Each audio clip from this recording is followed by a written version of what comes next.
பாருங்க, இது சிவப்பு அரிசிங்க. இந்த அரிசியில் நம்ம உளுந்தங்களி கிண்டுறதுக்கு இந்த உளுந்து போட்டு உளுந்தங்களி கிண்ட போகிறோம். இதை அப்படியே வைக்கக்கூடாது.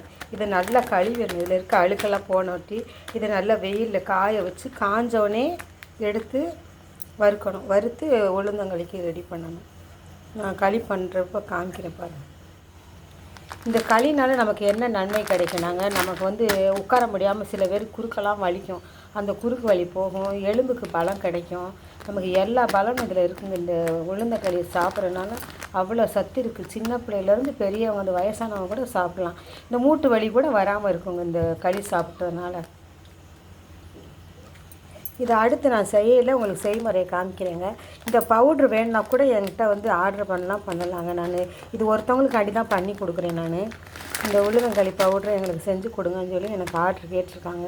இதை கடையிலாம் வாங்கினா கழுவாமல் செய்யாமல் சுத்தம்லாம் போடுவாங்க. இதை நான் நல்லா எல்லாம் தண்ணியில் நல்லா ஒரு 3 தடவை 4 தடவை கழுவிடுவேங்க.